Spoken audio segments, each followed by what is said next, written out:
August 16, 1977, Elvis Presley died. 48 years later, people who never met him, who weren't even born when he passed away, still cry at his grave. They still visit Graceland by the hundreds of thousands every year. They still feel something powerful when his voice comes through the speakers. This isn't nostalgia. This isn't marketing. This is something deeper, something psychological, something that reveals profound truths about human connection, cultural memory, and why certain people transcend their own lifetimes to become eternal. Why does Elvis still matter? Why do strangers feel like they knew him personally? Why does a man who died before the internet, before streaming, before social media, remain more culturally relevant than artists with billions of digital followers? The answer isn't what you think. This is the story of why people still feel so connected to Elvis Presley today, and understanding this connection might help you understand yourself. Before we explore this phenomenon, I want to be clear about something. This documentary isn't about celebrity worship. It's not about pretending Elvis was perfect or ignoring his flaws. It's about understanding a psychological and cultural pattern that matters today more than ever. Because whatever made Elvis Presley connect with millions of people, across generations, across cultures, across every demographic boundary, that same force is still operating in our world right now. Understanding Elvis's enduring connection helps us understand how human beings form emotional bonds with public figures, how cultural memory works, and why authenticity creates loyalty that survives decades beyond a person's death. If you're interested in the psychology behind fame, the mechanics of cultural impact, and the human need for connection, stay with me until the very end. This gets fascinating, and if you value documentaries that explore these questions with respect, historical accuracy, and genuine curiosity, hit that subscribe button right now. Share this with someone who appreciates thoughtful content about music, culture, and what makes certain people unforgettable. This is the man behind the king. Let's begin. Here's a question worth considering. When was the last time you felt like a celebrity was being completely real with you? Not performing, not calculating their image, not reading from a script written by publicists and brand managers, just being themselves, flaws and all, without apology or pretense. If you're struggling to answer that question, you're starting to understand why Elvis Presley still matters. Because in an era when everything feels manufactured, when every public figure seems to have 15 people managing their social media presence, Elvis represents something people desperately miss: genuine human authenticity. Let me take you back to 1954. Elvis Presley was 19 years old, working as a truck driver for Crown Electric Company in Memphis, Tennessee. He made $35 a week. He lived with his parents in public housing. He had no professional training as a singer, no media coaching, no image consultants. One day he walked into Sun's studio and paid $4 to record 2 songs as a birthday present for his mother. Sam Phillips, the studio owner, heard something in Elvis's voice that summer. Not technical perfection, not polished performance, but authentic emotional expression that couldn't be faked or taught. According to historical accounts, Phillips later described Elvis's sound as the most honest thing he'd ever heard. When Elvis sang, you believed him. That authenticity became the foundation of everything that followed. When Elvis appeared on television, particularly on The Ed Sullivan Show in 1956, 82% of American television viewers tuned in. But here's what's fascinating from a psychological perspective. They weren't just watching a performer. They were watching someone who seemed genuinely surprised by his own success, genuinely nervous about performing, genuinely excited to be there. His reactions weren't calculated for maximum audience appeal. They were human, real, unfiltered. Historical records suggest that Elvis never learned how to manufacture authenticity. He never developed the skill of seeming genuine while actually being completely controlled and calculated. This created problems for him throughout his career. Colonel Tom Parker, his manager, constantly struggled to get Elvis to stick to scripts, to stay on message, to present a consistent brand image. Elvis would forget the talking points, go off script, say whatever he was actually thinking in interviews. From a modern public relations perspective, this was a nightmare. From a human connection perspective, it was magic. People recognized in Elvis something they rarely encountered in public figures. Someone who hadn't been polished smooth by media training. Someone whose awkwardness, shyness, and genuine emotion came through despite the fame surrounding him. Psychologists who study parasocial relationships, which are the one-sided emotional connections people form with public figures, have identified authenticity as the most powerful factor in creating lasting bonds. When people believe they're seeing the real person, not a carefully constructed image, they form attachments that survive long after the person is gone. Elvis created that sense of authenticity not through calculation, but through inability to be anything else. Even when he tried to project confidence, his vulnerability showed through. When he tried to seem sophisticated, his working-class Memphis roots remained visible. When he attempted to be the polished Hollywood star Colonel Parker wanted, the shy boy from Tupelo kept appearing. This wasn't strategic authenticity designed to seem relatable. This was actual authenticity that he couldn't suppress no matter how famous he became. And people recognized it. They still recognize it today. When someone discovers Elvis's music for the first time in 2025, they're not connecting with a historical artifact. They're connecting with emotional honesty that transcends the decades separating his performances from their listening experience. Linda Thompson, who was Elvis's girlfriend from 1972 through 1976, shared insights during Elvis Week 2025 that illuminate this quality. She described Elvis as a deeply feeling, empathetic person who loved sad songs because, in his words, there is great joy in sadness because it carves into the depth of your being. This wasn't philosophical posturing. This was how Elvis actually experienced emotion. He felt things deeply, processed them through music, and couldn't hide those feelings even when performing. Thompson also revealed that despite being surrounded by 15 people who called themselves his friends, Elvis told her he was an intensely lonely person. When she would point out all the fans who loved him, his response was revealing. He said, "I appreciate their love, but they don't know the real me. They don't know the little boy inside me like you do. Think about what this tells us." Elvis distinguished between public adoration and personal connection. He understood that millions of people felt connected to his performances, but he questioned whether they knew him as a human being. Yet paradoxically, his willingness to express that vulnerability, that loneliness, that need to be known beyond the performance, created exactly the kind of authentic connection he was searching for. People today still respond to that emotional honesty. When they listen to Elvis sing, they hear someone who isn't hiding behind the performance. They hear genuine feeling, genuine vulnerability, genuine humanity. And in a world where everything feels filtered, edited, and optimized for engagement metrics, that authenticity creates a connection that survives decades. This is the first reason people still feel connected to Elvis today. He represents authentic emotional expression in an increasingly inauthentic world. He reminds us that being fully human, including the vulnerable and imperfect parts, creates deeper connections than any calculated image ever could. Now let's talk about something Elvis did that continues to resonate with people across every demographic boundary. He built bridges between worlds that weren't supposed to touch.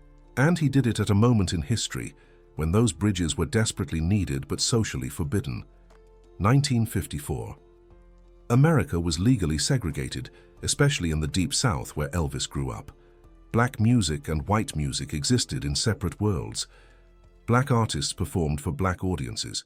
White artists performed for white audiences. Radio stations were segregated. Concert venues were segregated. Record stores were segregated. The music industry itself operated under an unspoken agreement that these worlds would never meaningfully overlap. Elvis Presley grew up in Tupelo, Mississippi, and later Memphis, Tennessee. He lived in neighborhoods where black and white families existed in close proximity, despite segregation laws. He attended the Assembly of God Church, where gospel music became a foundational influence. But he also spent time on Beale Street in Memphis, listening to rhythm and blues, absorbing musical styles that white artists weren't supposed to embrace. Historical records suggest that Elvis didn't approach this musical fusion as a political statement or a calculated career move. He simply loved the music. He loved gospel. He loved blues. He loved country. He loved rhythm and blues. And when he started recording, he blended all these influences together naturally, without considering the social taboos he was breaking. B.B. King, the legendary blues musician, later said that he began to respect Presley after Elvis recorded Arthur Big Boy Crudup material, and that when he met Elvis in person, he thought the singer really was something else and was someone whose music was growing all the time right up to his death. King also shared that Elvis and he would spend time together, with King playing his guitar Lucille while Elvis sang blues songs. King remarked that Elvis knew more blues songs than most people in the business. Little Richard, another pioneer who influenced rock and roll, said of Elvis that he was an integrator. Elvis was a blessing. They wouldn't let black music through. He opened the door for black music. Think about what this means from a cultural perspective. Elvis didn't steal black music, as some critics have claimed. He learned from black musicians who taught him, spent time with black artists who became his friends, and openly credited the African-American musical traditions that shaped his sound. He pointed journalists toward the blues singers who influenced him. He used his platform, his unprecedented level of fame, to direct attention toward the artists who came before him. James Brown, the godfather of soul, famously said he wasn't just a fan, he was Elvis's brother.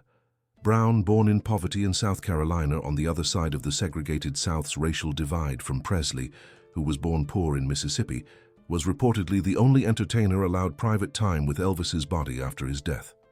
Brown insisted that Elvis and he were the only true American originals, and that there would never be another soul brother like Elvis. This cultural bridge building matters today because it represents something people still crave: the ability to appreciate beauty regardless of its source, the courage to cross boundaries that society insists must remain intact, the willingness to learn from people different from yourself and acknowledge that influence publicly. In an era of intense cultural division, political tribalism, and identity-based conflict, Elvis represents a different model. Someone who grew up in the segregated South, but refused to let those divisions limit his musical education or his friendships. Someone who used his unprecedented platform to shine light on the artists who influenced him rather than pretending he invented everything himself. People today, particularly young people discovering Elvis for the first time, respond to this quality. They see someone who transcended the limitations of his time and place, someone who proved that authentic appreciation for different cultural traditions can create something new without erasing the original sources. The cultural impact of this bridge building extended far beyond Elvis himself. John Lennon, co-leader of the Beatles, stated that without Elvis, the Beatles wouldn't have existed. Bob Dylan and Bruce Springsteen both acknowledged Elvis's profound influence on their work. Countless artists across every genre point to Elvis as the figure who made it possible for them to blend different musical traditions without apologizing.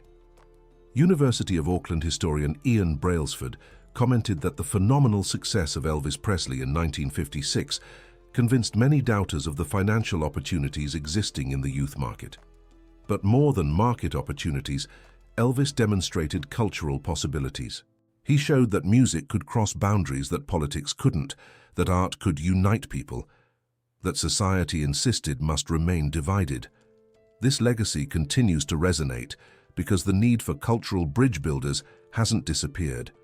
If anything, it's intensified. People look at Elvis and see someone who navigated cultural complexity with authenticity rather than calculation. Someone who learned from multiple traditions and created something new that honored rather than exploited those sources. This is the second reason people still feel connected to Elvis today. He represents the possibility of transcending cultural divisions without erasing cultural identity. He reminds us that appreciating and learning from different traditions creates richer art and more connected communities than any form of cultural isolation ever could. Let's talk about something that makes Elvis's story particularly relevant in 2025: the way fame destroyed his normal life and how he struggled with that destruction for 20 years. Because understanding Elvis's experience with fame helps us understand what we're doing to public figures today, and it might make us reconsider how we treat people who become famous. There's a specific moment when someone crosses from being well-known to being unable to live a normal life. Elvis crossed that line somewhere between 1956 and 1958. Let me show you what that transition looked like. 1954. Elvis was a truck driver who could walk into any diner in Memphis, sit at the counter, have a burger, chat with whoever sat next to him. Nobody knew his name. Nobody cared. He had privacy. He had anonymity. He had the freedom to exist in public spaces without being observed, photographed, or interrupted. 1956. Elvis appeared on The Ed Sullivan Show and drew the highest television ratings in history. Suddenly he couldn't go anywhere without crowds forming, couldn't eat in public without being mobbed, couldn't have a private conversation without people listening, couldn't make a mistake without it becoming national news. The transition happened that fast. Historical records suggest that Elvis never adjusted to this loss of privacy. He built Graceland partially as a fortress where he could control who entered. He adopted a nocturnal schedule partially because being awake when everyone else slept gave him a few hours when the world wasn't demanding his attention. He surrounded himself with paid employees rather than genuine friends, partially because he couldn't trust that anyone's interest in him was separate from his fame. People today, especially younger generations who've grown up with social media, understand this dynamic in ways previous generations couldn't. They've watched YouTubers, TikTok stars, and Instagram influencers gain massive followings and then struggle visibly with the psychological cost. They've seen how fame creates isolation rather than connection, how being known by millions makes it harder, not easier, to be truly known by anyone. Elvis's experience predicted all of this. He discovered that fame doesn't solve loneliness, it intensifies it. Because the more people who think they know you, the fewer people who actually do know you. The more your image circulates, the less your authentic self matters. The more you're celebrated as an icon, the less you're experienced as a human being. Linda Thompson revealed that Elvis told her he was an intensely lonely person, despite being surrounded by people constantly. When she pointed out his millions of fans, his response was devastating in its honesty. They don't know the real me. They know the performance. They know the image. They don't know the little boy inside me. Think about what this tells us about the psychology of fame. Elvis had everything our culture tells us will make us happy: wealth, adoration, influence, access to anything money could buy, and yet he experienced profound loneliness because none of those things created genuine human connection. People today connect with this aspect of Elvis's story because they recognize the pattern in their own lives. Not at Elvis's level of fame, but in their own experiences with social media, with online personas, with the gap between how they appear publicly and who they actually are privately. They understand the isolation that comes from being seen but not known, being admired but not understood, being celebrated but not truly connected to anyone. Elvis also struggled with trust in ways that anyone who's experienced sudden success can recognize. When you become valuable, you can never be certain whether people want you or what you represent, whether they're interested in your personality or your resources, whether they would stick around if the fame and money disappeared.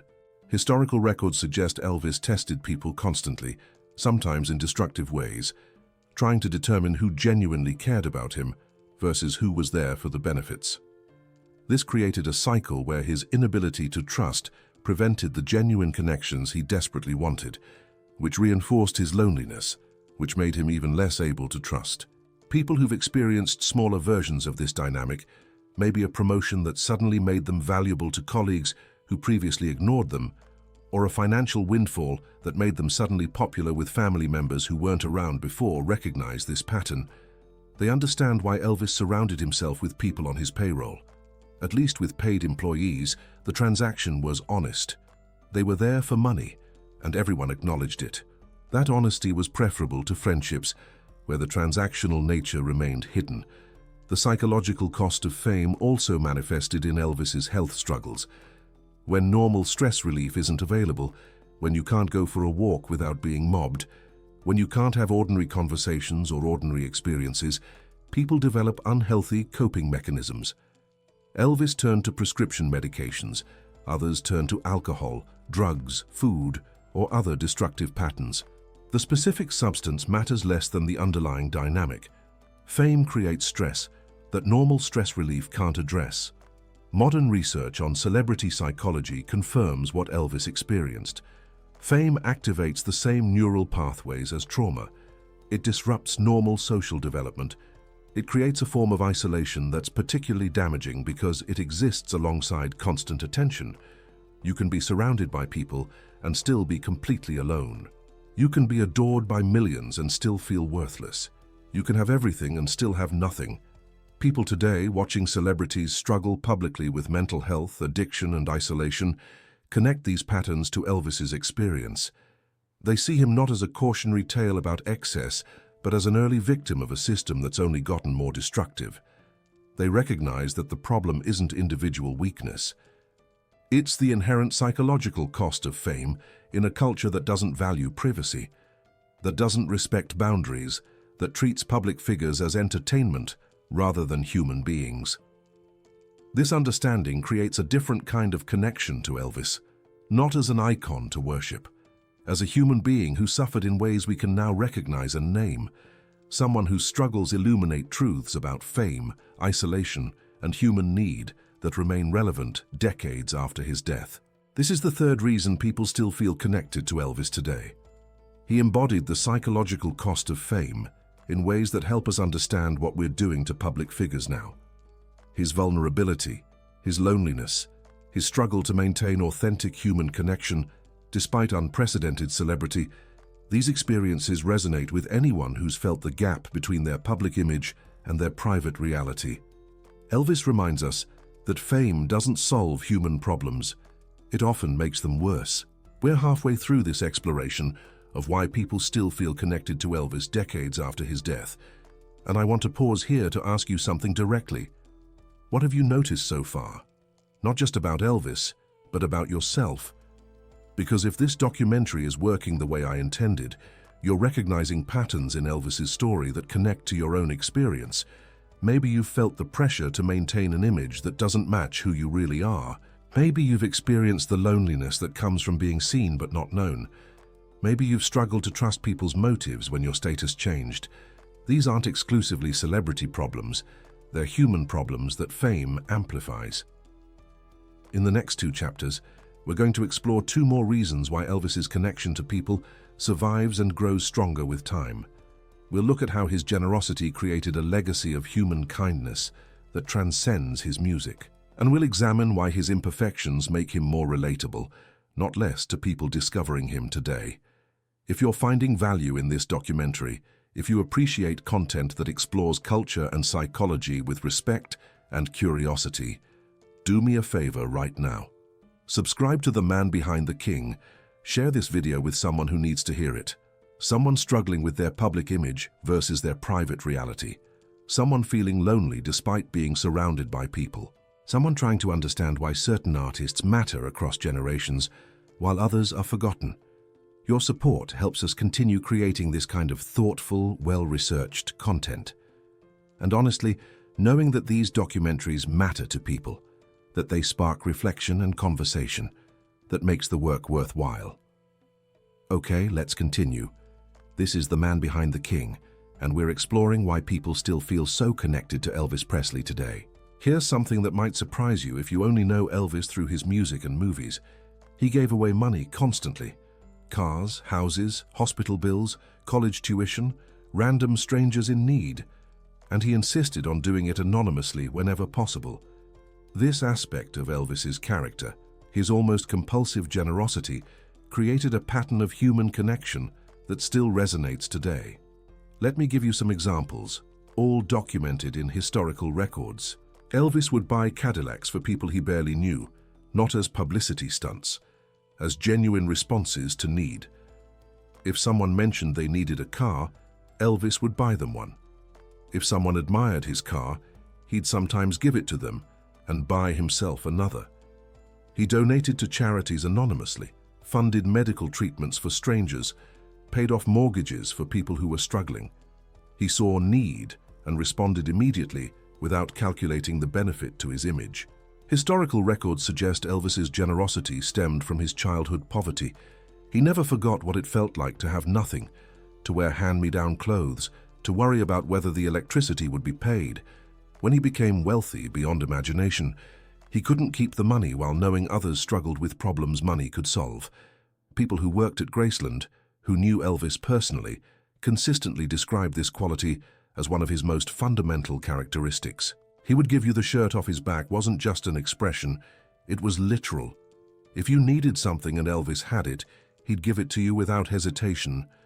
This generosity extended to time and attention as well. Elvis would spend hours signing autographs, talking to fans, making sure people felt seen and valued. In the 1950s, 60s and 70s, before mobile phones and social media, this required genuine commitment. He couldn't just post a quick message and move on. He had to be physically present, engaged, giving people his full attention. Many observers noted that Elvis treated people with respect, regardless of their status. He spoke to janitors and studio executives with the same courtesy. He remembered names, asked about people's families, showed genuine interest in their lives. This wasn't calculated public relations. This was how he interacted with human beings. Why does this matter today? Why do people still connect with this aspect of Elvis's character? Because authentic generosity, the kind that expects nothing in return, is increasingly rare. We live in an era where every charitable act gets posted on social media, where generosity is often a brand-building exercise, where giving is calculated for maximum visibility and engagement. Elvis's generosity was different. He often insisted on anonymity. He didn't want credit. He didn't want publicity. He just wanted to help people who needed help. Historical records include countless stories of people whose lives were changed by Elvis's generosity, but who didn't share those stories publicly until after his death. He funded scholarships for students who didn't know the money came from him. He paid medical bills for families who thought an anonymous donor had helped them. He supported charitable organizations without attaching his name to the donations. This created a ripple effect that extended far beyond the immediate recipients of his generosity. People who benefited from Elvis's kindness told others. Those stories spread through communities. They created a perception of Elvis as someone who genuinely cared about people, not as a public relations strategy, but as a fundamental part of who he was. People today, discovering these stories, connect with Elvis differently than they might connect with his music alone. They see someone who used his wealth and influence not just for personal pleasure, but to make concrete differences in individual lives. Someone who understood that fame and money created opportunities to help people, and who acted on that understanding consistently. The psychology of this connection is straightforward. People are drawn to authentic kindness. When someone with every reason to be self-absorbed instead focuses on others' needs, it creates a powerful impression that survives long after specific acts are forgotten. Elvis's generosity also challenges modern cynicism about celebrities and wealthy people. We're accustomed to assuming that anyone with money and fame is primarily self-interested, that charitable acts are publicity moves, that kindness from celebrities is performative rather than genuine. Elvis's pattern of anonymous giving, of helping people without seeking credit, contradicts that cynicism. It reminds us that some people really do care about others, that wealth and fame don't necessarily corrupt human kindness, that generosity can be authentic even when practiced by someone who has everything. This matters in 2025 because we need examples of authentic generosity. We need to see that using resources to help others is possible and valuable. We need reminders that human kindness exists even in industries and systems that often seem devoid of it. Elvis provides that example. Not perfectly, not without flaws or contradictions, but consistently enough that the pattern is undeniable. He genuinely cared about people. He used his resources to help when he could. He did it without demanding recognition or reward. People connect with this aspect of Elvis's character because it represents something they value and want to see more of in the world. Generosity without strings attached. Kindness without calculation. Help offered simply because someone needs it and you have the capacity to provide it. This is the fourth reason people still feel connected to Elvis today. He demonstrated that fame and wealth can be used for genuine human good. That generosity doesn't require publicity to be meaningful. That caring about people, really caring about their well-being and responding to their needs, creates a legacy that survives long after the specific acts are forgotten. Elvis's generosity reminds us that how we treat people matters more than how we're remembered. And paradoxically, treating people well without seeking recognition often creates the most enduring recognition of all. Now we need to talk about something that makes Elvis's enduring connection even more fascinating. He wasn't perfect, not even close, and rather than diminishing people's connection to him, his imperfections actually strengthen it. This is the final reason why people still feel so deeply connected to Elvis Presley decades after his death. Let's be honest about Elvis's flaws. He struggled with prescription drug addiction. He made questionable decisions about relationships. He isolated himself in ways that damaged his health and well-being. His final years were marked by physical decline and self-destructive behavior that people who cared about him couldn't prevent. He died at 42 from a heart condition complicated by drug use and poor health choices. These are facts, historical record. Not speculation or rumor, but documented reality that nobody disputes. In traditional celebrity culture, these flaws would disqualify someone from lasting reverence. We're supposed to put people on pedestals, pretend they were perfect, ignore anything that contradicts the idealized image. But that's not what happened with Elvis. Instead, something more psychologically interesting occurred. People's connection to Elvis deepened precisely because his flaws were so visible, because his struggles were so human, because he never managed to hide his imperfections despite his fame. Modern psychological research on parasocial relationships helps explain this dynamic. People form stronger emotional connections to public figures who seem authentically flawed than to those who appear perfect. Perfection creates distance. It makes the public figure seem unreachable, fundamentally different from ordinary people. Visible imperfection creates intimacy. It makes the person seem human, relatable, someone whose struggles mirror our own struggles, even if the scale is different. Elvis never learned to hide his humanity. When he gained weight, everyone saw it. When he struggled on stage, audiences witnessed it. When his health declined, the photographs documented it. When he made mistakes in relationships, the tabloids reported them. He couldn't construct a perfect image because he couldn't sustain one. Every flaw, every weakness, every human limitation eventually became visible. Traditional public relations would call this a disaster. But from a human connection perspective, it created something rare and valuable. People saw Elvis as fully human, not as an icon without weaknesses, but as someone who struggled with the same fundamental challenges everyone faces. Temptation, loneliness, health, relationships, finding meaning and purpose beyond success. People today, particularly younger generations who value authenticity over perfection, connect with this aspect of Elvis's legacy. They appreciate that his flaws weren't hidden or sanitized. They value that you can admire someone's talent while acknowledging their struggles. They understand that being human means being imperfect, and that imperfection doesn't negate someone's value or contributions. This represents a healthier relationship with public figures than previous generations maintained. Instead of deifying Elvis and pretending he was perfect, or condemning him and pretending his flaws invalidate everything he accomplished, people can hold both truths simultaneously. Elvis was extraordinarily talented and deeply flawed. He created revolutionary music and made destructive personal choices.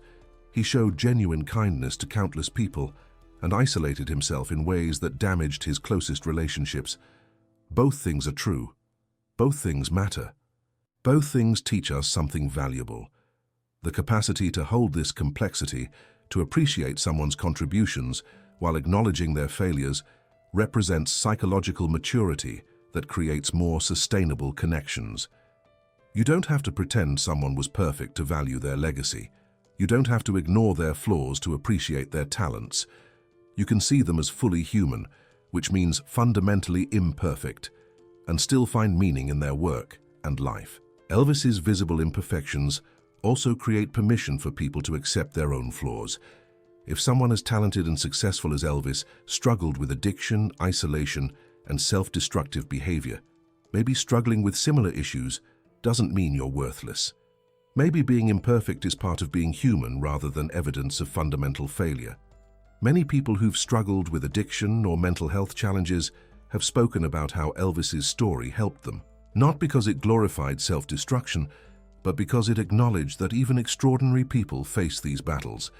That struggling doesn't mean you're weak or broken. That imperfection is universal, not a personal failing that separates you from everyone else. This compassionate understanding of human imperfection represents one of Elvis's most valuable legacies. He demonstrated, not through intention but through inability to hide his struggles, that success doesn't eliminate human vulnerability, that fame doesn't solve personal problems, that external achievements don't guarantee internal peace, and that being deeply flawed doesn't prevent you from creating meaningful work or forming genuine connections with people. People discovering Elvis in 2025 appreciate this honesty. They live in an era of carefully curated social media personas, where everyone presents idealized versions of themselves, where admitting struggles feels like weakness, where imperfection gets filtered and edited away. Elvis represents the opposite, someone whose flaws were as visible as his talents, whose struggles were as documented as his successes, whose humanity remained visible despite his celebrity. This creates a different kind of role model than the perfect, untouchable icons previous generations were given. Elvis shows us that you can be fundamentally imperfect and still create work that matters, that struggling with demons doesn't disqualify you from making meaningful contributions, that being fully human, including the messy and difficult parts, is not just acceptable, but perhaps more valuable than any carefully constructed image of perfection could ever be. This is the fifth and final reason people still feel so connected to Elvis Presley today. He represents authentic human imperfection in an era that demands impossible perfection. He reminds us that being flawed is universal, not exceptional, that our struggles don't diminish our worth, that creating meaningful work and forming genuine connections doesn't require being perfect. Elvis's visible humanity, including all his weaknesses and failures, creates permission for people to accept their own humanity. And in a culture that constantly demands we hide our flaws, edit our struggles, and present idealized versions of ourselves, that permission is profoundly valuable. So we've explored 5 reasons why people still feel so deeply connected to Elvis Presley nearly 50 years after his death, his authentic emotional expression in an increasingly inauthentic world. His cultural bridge building that transcended divisions and created new possibilities.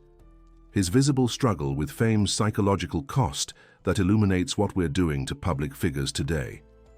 His pattern of generous human kindness that used resources to help people without seeking recognition. And his authentic imperfection that creates permission for all of us to be fully human, flaws and all. But here's what I want you to think about as we close. Elvis Presley didn't set out to create a lasting legacy. He didn't calculate how to be remembered. He didn't construct an image designed to transcend generations. He was simply himself, authentically, imperfectly, completely himself. And that authenticity created connections that survived decades after his death. What does this teach us about our own lives? About how we present ourselves to others? About the difference between building an image and building genuine human connections? Maybe the answer is simpler than we think. Maybe being fully human, including the vulnerable and imperfect parts, creates deeper connections than any carefully constructed persona ever could. Maybe authenticity matters more than perfection. Maybe genuine kindness creates more lasting impact than any calculated success. Maybe showing our struggles doesn't make us weak, it makes us relatable. Maybe Elvis's enduring connection to people across generations isn't despite his humanity, but because of it. Because he couldn't hide who he really was. Because his flaws were as visible as his talents. Because he remained fundamentally human even when fame tried to make him something else. I want to thank you for staying with me through this exploration, for thinking about these questions, for considering what Elvis's life and legacy might teach us about our own lives and relationships. If this documentary helped you see Elvis differently, or helped you think about fame, authenticity, and human connection in new ways, please share it with someone who might benefit from these ideas. Hit that subscribe button for more documentaries that explore the human stories behind cultural icons with respect, curiosity, and historical accuracy. And leave a comment sharing your thoughts. What aspect of Elvis's story resonates most with you? What do you think creates lasting human connection across generations? What can we learn from how people continue to feel connected to someone they never met? Thank you for being here. Thank you for engaging with these ideas. Thank you for treating Elvis Presley's story with the seriousness and respect it deserves. This has been The Man Behind the King. Until next time, remember that being fully human is not a weakness. It's the foundation of every meaningful connection we'll ever create. Elvis knew that, even if he didn't always know how to express it. And maybe that's why people still feel so connected to him today.